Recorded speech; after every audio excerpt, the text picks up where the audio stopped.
Hi there, Loy Machedo, speaking to you from loymachedo.com. Who is Loy Machedo? Think Personal Branding. Okay, the date is 12th November 2022. Time right now is 7:23 in the night. Okay, I had a couple of clients today. One of them was uh, a beautiful young woman who was doing her PhD or this thing abroad. And she asked me, she had booked my session. She had asked me a couple of questions with regards to personal branding, her career path, and all that. But then she asked me a question which I didn't expect. Okay, and the question that she asked me, and obviously I've taken her permission to share this without sharing anything specific about her. She asked me that at the age of 36, I had lost everything. I had lost my money, I lost my friends, I had lost support of my family. I was wrongly deported from UAE to India, that is Mumbai, and I didn't have any reason to live. I didn't want to live, actually. Okay. And there was no place to stay, there was no food to eat, there was nothing to do. So she asked me, I I genuinely want to know, I sincerely want to know, how did you how did you manage to get out from there where you are today? Like what made you rise to the occasion? So she was very genuine when she asked me this. I I thought about it. Sometimes in life, you get these questions where even if you know how to talk for hours and hours, but then someone asks you a question which is so maybe profound or powerful or something, a question that is so close to your heart that you take a few seconds to think. And this was one of those questions that really, made me like, hmm. As soon as she asked me that, I said, I told her, can I take a few minutes to think? Can I take a few minutes to think? And she said, yeah, sure. I said, no, in the sense that I will let me sit quietly. Let me think and give you a worthwhile answer. Because obviously she had booked my session. So I wanted to give her something worthwhile. And I'd written down these 7 points. Which now I want to share with you. Okay. And I hope this adds value to you. Okay. So after taking a few minutes, I reflected on, I went back to that dark place in my life. In fact, that video is on YouTube, Loy Machedo, India suicide. That was me not wanting to live, basically. And it's actually a live, unedited video of me in India. I doubt you can search it if you are young and it's age restricted. Okay. So, anyway, these are the 7 points that I shared with her, which I'm sharing with you now. So, the first one is, which I tell people, when you're hungry, right? That feeling of hunger that is there, that burning sensation that is there. I'll tell you, hunger has a very strange feeling. It has a very strange kind of pain, discomfort. And they always say, when you're hungry, that time, when you're immensely hungry, it really pushes you out of your comfort zone. For me, it was not only that physical hunger, it was mental, emotional. Some of you believe in spiritual. I was completely hungry. I was hungry and I was angry. And, when you mix both those factors, that hunger and that anger, you definitely have this rage and you want to survive. It's like, I don't know how to put it to you, like a flight or fight response. It's like, when you surround a rabid dog or you surround an animal into a corner, it stops running and then it faces you headlong. The same thing which I've told you about even Putin.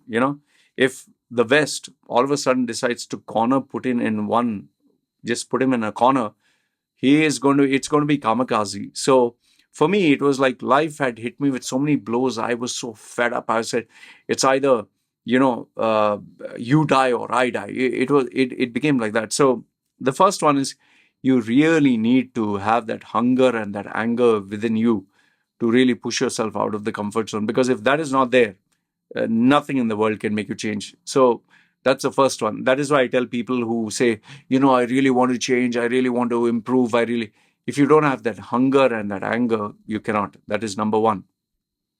The second most important point is, you have to be very clear, very specific, and very articulate about what you want. Like when I was going through that tough phase in my life, it was not like, I'm looking for some job, I'm looking for, something. I was not there for a very casual conversation. I knew exactly what I wanted, and I had a specific idea, whether it was physical, mental, spiritual, emotional, whatever. In fact, if anyone asked me how much money do you want, I had the exact amount. They asked me what job you're looking for, I had the exact answer. Even if they asked me what do you want to eat, I would tell them exactly what. No, obviously, I'm not going to say I want caviar and I want a champagne. You get what I'm saying. I was, because that anger and that focus was that it was very specific. So it was nothing vague. It was not like, and it was not like a very polite, sir, anything you want, you can do. No, it was the intensity and the focus by which I knew what I wanted. So the second one is, you really need to know what you want. You need to be very specific about it. It is not like some job. It is not like some salary. It is not like some food. You have to be very specific. Even if someone offers you money, you need to know how much money you want and why you want. And, people can even tell you no. Keep that much in mind. Number three is the you don't care about rejection.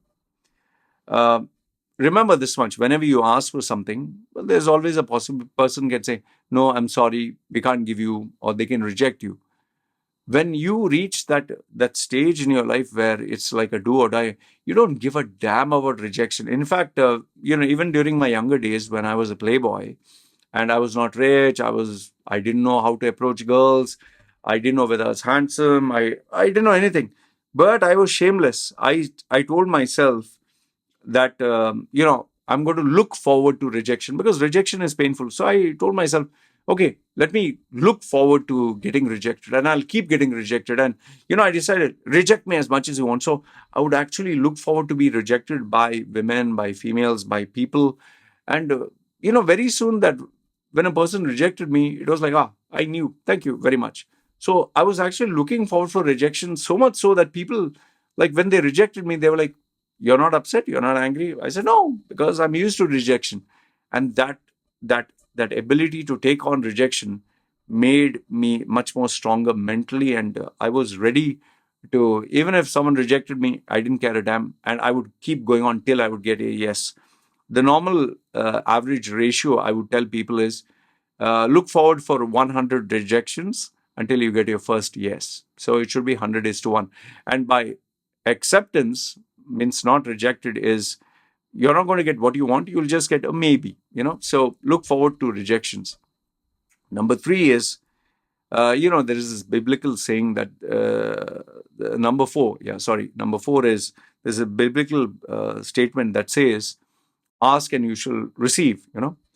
But people sometimes take it too literally. It's like, if you ask someone, let's say for example, you'll be surprised to know this. I had literally asked for 200,000 dirhams. That is close to, uh, I think $40,000 or something like that. Just imagine, I was totally penniless, and I had decided I'm going to ask them this amount of money, which I wouldn't be able to pay on time. And you'll be surprised to know I actually got that sum of money, not from one person, multiple people. That's another story in itself. But like they say, ask until you get what you want. So whether it was money, whether it was help, whether it was favors, whether it was food to eat, whether it was a place to stay, I used to constantly ask. Whether it was a question, whether it was something I didn't know, I would ask. And you need to keep asking till you get what you want. Otherwise, you're never going to achieve that. Point number 5 is, see, one is, I told you, look forward to rejections, right? Point number 5, I would say, is every time someone gives you a no, you need to double down. You need to, like, the mixture of that point, getting pissed off. And when someone would say no, I would not take no for an answer. If someone had told me no, I wouldn't, let's say they say, like, you're not allowed to get into the office, or you're not allowed to meet this person, or you're not allowed to whatever. I would not take no for an answer. It was just in my head, no, I'm not going to accept no. And when you have that attitude and when you have that conviction, life itself figures out a way to give you an yes. But keep this in mind that it's not going to be hunky dory, it's not going to be easy, and you can even get bundled and thrown out, and even people will avoid you like a plague. Okay, point number 6 is do whatever you tend to do as if your life depended on it. Let's say, for example, I tell you, okay, go try to go hunt for a job. You'll go and give your CV, and then you'll say, oh, they rejected me. But what if your life depended on, what if, let's say, you have a daughter or a son and they're going to die, and if you don't get a job, they will be, dead. You're not going to go and just give a CV. You're going to go with a passion. We are going to go with a conviction. You're going to go with a focus. You're going to go with literally beg. You're going to tell them, I'll work for free. Just give me a job. It'll be a very different way that you'll approach it. So do whatever you tend to do as if your life depended on it. And last, if not the least, I would say the final thing that really helped me, point number 7, is you have to be obsessed, man. You cannot be a normal person. You cannot be an average guy. If you are to achieve success, you have to be obsessed. Obsessed to the nth degree. Obsessed to a point where people will think, man, this guy, there's something wrong with him, man. This is not normal. This is not natural. I mean, you can look at my face and you can say that, hey, this guy is not normal. This is just one side of it. You have a look at my books. It's not normal. The number of books I have. Look at my tattoos. It's not normal. You look at the number of girls I had in life. You look at my number of videos I put up. Nothing is normal. You cannot be normal and achieve success. You have to, but that doesn't mean you force it. Okay, it has to come from within. See, when to give you an example, force it. You see celebrities who are like Madonna. Right now, she's doing these obnoxious things about like taking a bottle sauce and trying to squat on top of it. She is trying to show her body. She is trying to like disgusting things. What she's doing, she's forcing it. It is not. I don't know. Maybe she's losing her mind. But if you try to fake it now, people can see through it. Don't fake it. It has to come from within. Like even now, when I'm putting the video, uh, you may not know this. I'm telling you, I have not eaten 24 hours. Okay, right now I've not eaten 24 hours. I'm feeling weak. It took me at least, I think, 2 or 3 hours to get into the zone to even make this video.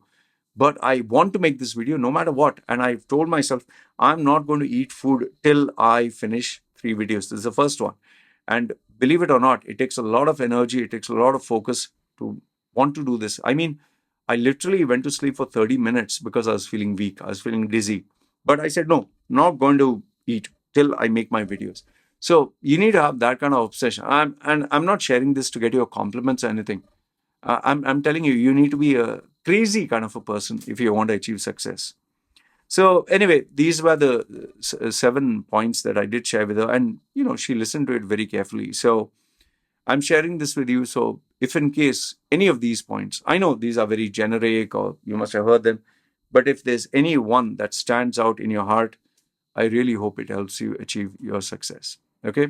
Good, bad, ugly. Let me know your thoughts in the comments below. This is me signing off. You guys take care.